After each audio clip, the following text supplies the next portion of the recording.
Disney movies and chick flicks, they've put us in a weird position. They've distorted our reality because we forget they're actually fiction. Because in marriage, we either get better or bitter, either joy or remorses. What we're doing isn't working. Just look at the rate of divorces. So how's your marriage? I mean, come on, let's be honest. Marriage seems to some more like a prison than the paradise they were promised. We thought marriage was supposed to fulfill us and make us happy, not lonely. But the truth is, God's first priority is making you holy. You say, no one told me. It feels so odd that dating feels like a vacation while marriage feels like a job. Yet the secret of joy, if we just pull back the facade, is realizing most problems arise when we elevate our spouse to God. Without knowing it, we fulfilled Romans 1:25. By our actions, exchange the truth about God for a lie. We've exchanged God for lesser created things. It's like a husband trading his wife for a 2D image on a screen, hoping it'll set us free, just to find on the fumes we're choking. Because if your marriage rests on anything but Jesus, it's resting in something broken. Yet guys continually sacrifice their marriage on the altar of sex and lust. I mean, if our dollars were honest, they'd stay in pleasure we trust. So men, grow up, put down the controller. How about you lead her with grace instead of trying to control her? Now, I've never been married, but I'm a product of one that was non-existent. So don't tell me I don't understand the pain. Don't tell me I don't get it.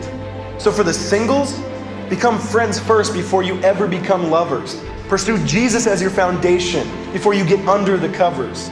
Because believe me, a strong friendship before marriage will make a good marriage after. Marriage isn't just sex. It's conversation and laughter. I mean, some spouses barely even like each other, and the marriage seems like a dead end. You might share a checkbook and a house, but are you actually friends? I mean, if marriage isn't a commitment, then what's the point of the vows we say? Till death do us part really means until the feelings go away. Like, I'll stay with him, but only until it gets tough and my love shifts. But I say, imagine if a parent took that perspective with their kids. Like, can't you see it? The minute the kid spills something on the floor, the mom's saying, forget it.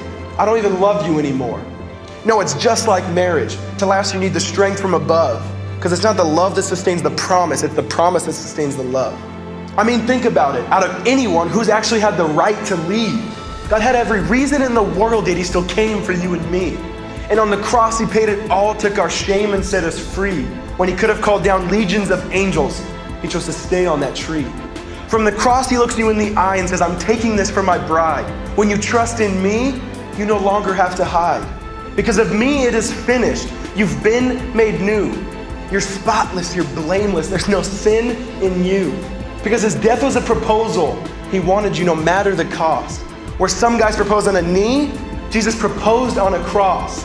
So read Ephesians 5, whether husband or wife. Wife, honor your husband. Husbands, give up your life. Just like Jesus gave himself up for his bride, the church. So men, lead by serving, by putting her first. So die to self, put your flesh on a life sentence, because you don't fall out of love as much as you fall out of repentance.